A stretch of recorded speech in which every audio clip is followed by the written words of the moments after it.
Tidak banyak yang tahu bahwa kawasan perdagangan Jalan Bogor di kawasan Medan Kota 100 tahun silam bernama Jalan Chong Yong Hien atau Chong Yong Hien Straat pada zaman kolonial Belanda.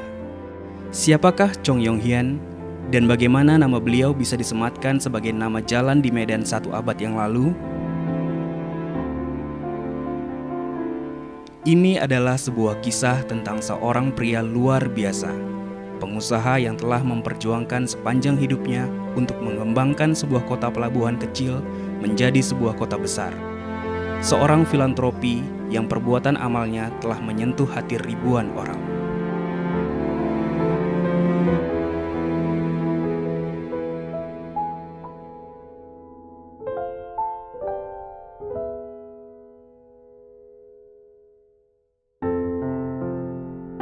Beliau adalah Chong Yong Hien. Chong Yong Hien lahir pada tahun 1850 di sebuah keluarga Hakka di kota Meissen, China Selatan sebagai anak kedua dari 8 bersaudara. Setelah masa peperangan berakhir di China, situasi kehidupan yang sulit menyebabkan beliau harus berhenti bersekolah untuk membantu ayahnya mencari nafkah, menjual beras dan barang-barang kelontong di pasar demi kebutuhan keluarganya. Sebagai seorang pemuda yang cerdas dan ambisius, Chong Yong Hien tidak dapat melihat masa depan yang cerah di kampung halamannya. Lalu beliau memutuskan untuk mencari kekayaannya jauh dari dataran China. Dia berkata kepada ayahnya, "Sebagai seorang pria, karena saya tidak dapat mengikuti ujian negara untuk menjadi bangsawan, maka saya bertekad untuk mengadu nasib walau hingga ke ujung dunia." Dengan doa restu dan iman yang kuat, pada tahun 1867, Chong Yong Hien yang pada saat itu berumur 17 tahun menumpangi sebuah kapal laut menuju Hindia Belanda. Setelah 20 hari berlayar mengarungi Laut China Selatan, beliau pun mendarat di Batavia. Selama 3 tahun dalam perantauannya di Batavia, Chong Yong Hien bekerja untuk seorang pengusaha sukses yang bernama Cheong Fat Se. Beliau mengelola toko majikannya berdasarkan kepercayaan, ketekunan, dan kehormatan. Oleh sebab itu, Cheong Fat Se sangat terkesan oleh rasa tanggung jawabnya dan mulai mengandalkannya hingga perlahan-lahan urusan-urusan bisnis di perusahaannya pun dipercayakan kepada Chong Yong Hien. Ketika ia berusia 20 tahun, Chong Yong Hien meninggalkan Batavia untuk menuju sebuah kota pelabuhan kecil di Sumatera Utara bernama Tanah Deli. Disinilah beliau melihat potensi untuk pembangunan yang besar dan memutuskan untuk memulai perusahaan dagangnya dengan tabungan yang cukup sebagai modal usahanya sendiri. Di samping usaha perdagangan, Chong Yong Hien juga berinvestasi di perkebunan tebu, tembakau, karet, dan produk agrikultur lainnya. Usaha-usahanya mulai menghasilkan uang dan pada tahun 1878, beliau yang baru berusia 28 tahun telah mengukir namanya di Tanah Deli sebagai pengusaha yang sukses.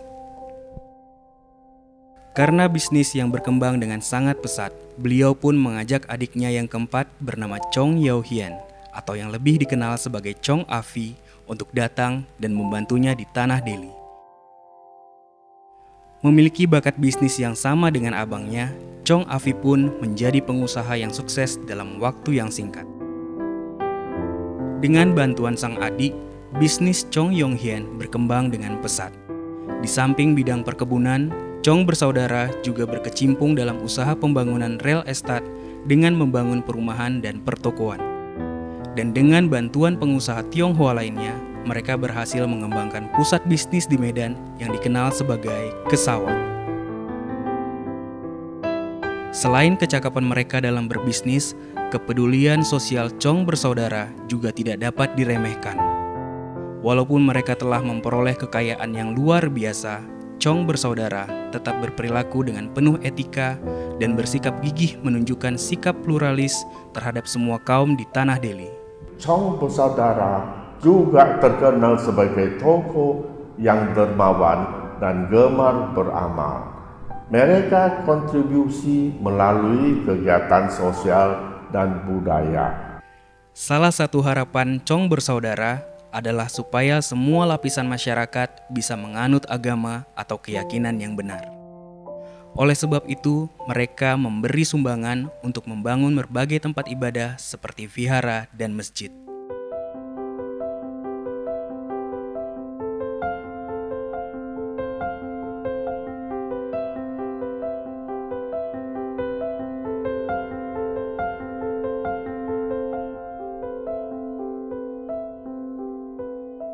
Pada masa kolonial Belanda, diberlakukan tarif pajak yang tinggi untuk masyarakat pada masa itu. Dengan mengatasnamakan masyarakat, Chong bersaudara mengajukan keberatan dan berhasil membela kepentingan masyarakat. Mereka juga mengusulkan pemerintah setempat agar menyediakan tanah pemakaman umum bagi yang sudah wafat. Chong bersaudara juga memberikan sumbangan dana bagi pembangunan sebuah rumah sakit bernama Chi-On Ien di Medan, yang menyediakan penampungan bagi orang-orang terlantar tanpa membedakan suku, serta menyediakan obat-obatan gratis bagi kaum miskin, dan mendirikan rumah sakit khusus di Belawan yang merawat penderita lepra demi mencegah penularan penyakit berbahaya ini.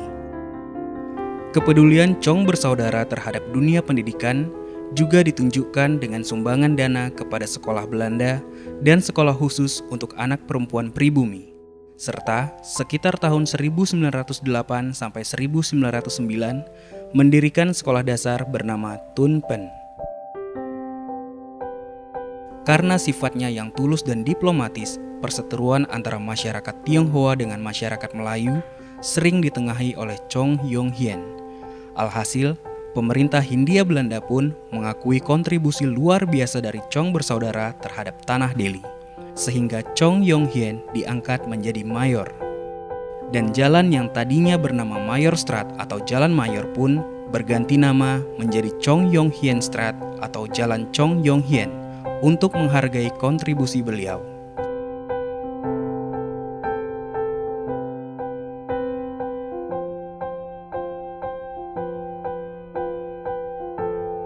Kontribusi Chong Yong Hien tidak hanya berhenti di Indonesia. Beliau juga sempat menjadi wakil konsul selama 2 tahun di Pulau Pinang, Malaysia. Pada waktu itu, Pulau Pinang yang masih di bawah jajahan Inggris tidak mempunyai konsul. Semua urusan diplomatik ditangani oleh wakil konsul Chong Yong Hien.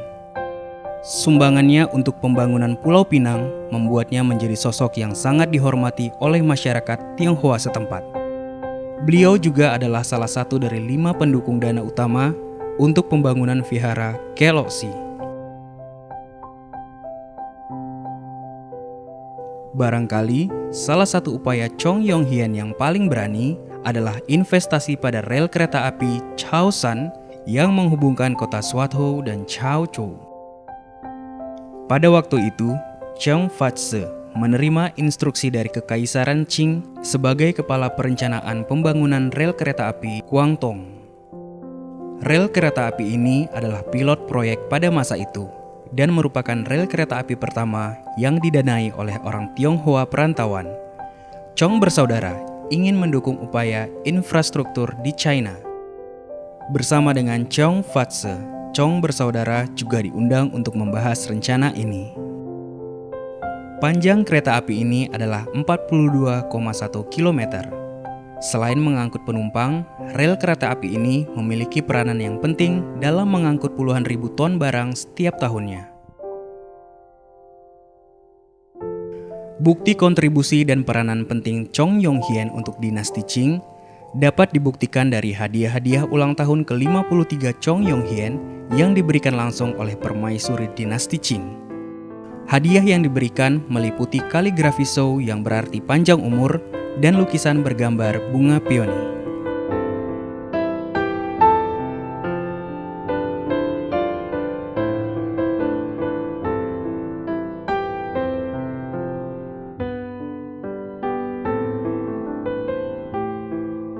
Chong Yong Hien meninggal pada tanggal 11 September 1911 di usia 61 tahun. Persemayaman jenazah dan upacara pemakaman Chong Yong Hien dihadiri oleh ribuan pelayat dari segala suku dan kebangsaan. Ribuan penduduk Medan berkumpul di jalan-jalan antara rumahnya di Kesawan dan tempat peristirahatannya yang terakhir di Taman Maurong Kebun Bunga di Jalan Kejaksaan. Mereka hadir untuk menyaksikan upacara pemakaman yang meliputi konvoi mobil-mobil dan barisan orang-orang yang membawa plakat-plakat ucapan bela sungkawa dan turut berduka cita. Sanak saudara, sahabat, dan para pemimpin masyarakat, baik setempat maupun asing, menyatakan rasa bela sungkawa atas wafatnya seorang pemimpin Tionghoa yang dicintai, dihormati, dan telah berperan memelihara keharmonisan kerukunan antar etnis. Pengusaha yang telah mengubah Tanah Deli menjadi sebuah kota yang makmur. Seorang pria yang membela hak-hak kaum yang kurang beruntung, membangun sekolah, rumah sakit, dan beragam tempat beribadah. Seorang pria yang memang layak memperoleh ucapan selamat tinggal semulia itu.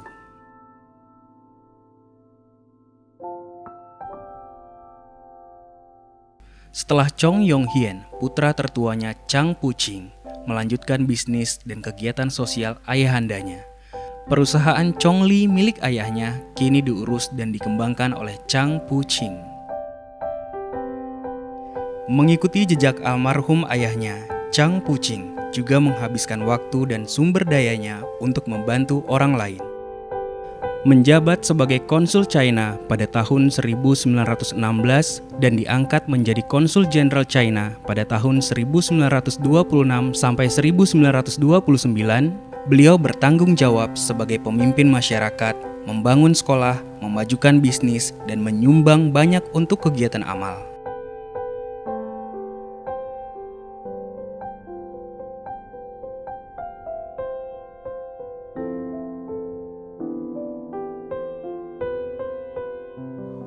Oleh sebab itu, beliau menerima banyak penghargaan dan gelar dari pemerintah maupun masyarakat. Karena beliau dapat berbahasa Belanda dan Melayu, beliau menjalin hubungan yang baik dengan pejabat sipil dan militer Hindia Belanda di daerahnya dan juga berteman dengan Sultan Delhi.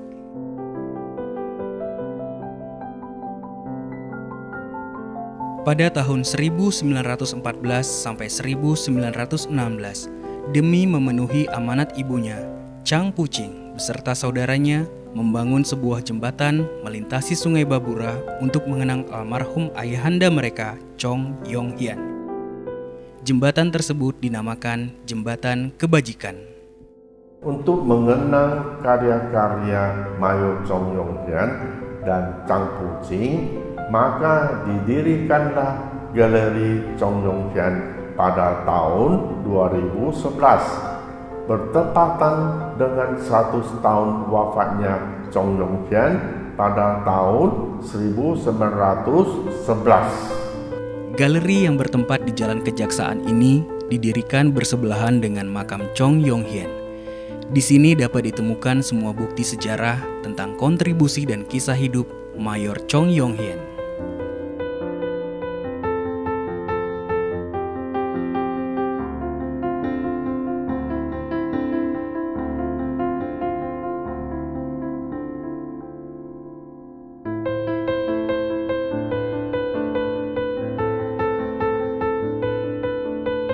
Semangat filantropis Mayor Chong Yong-hien masih dipelihara hingga saat ini oleh cicit beliau, Pak Budi Harjo Chandra. Beliau mendirikan sekolah dasar swasta Pelita yang diresmikan pada akhir tahun 2012.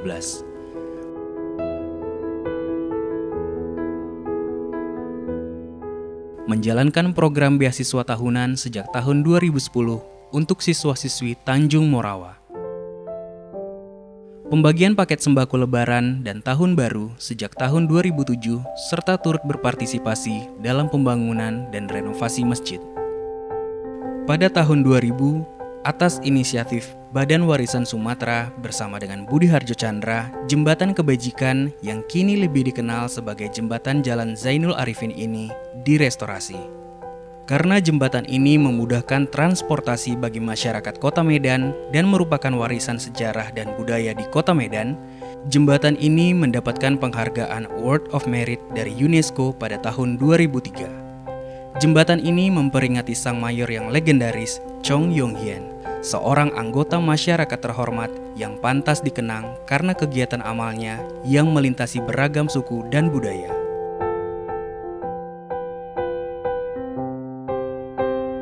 Tujuan diceritakan sejarah leluhur supaya para generasi muda selalu memperjuangkan apa yang telah dicapai dan semangat ini terus tetap terpelihara dan hasilnya dapat dinikmati selamanya, terutama oleh anak cucu kita.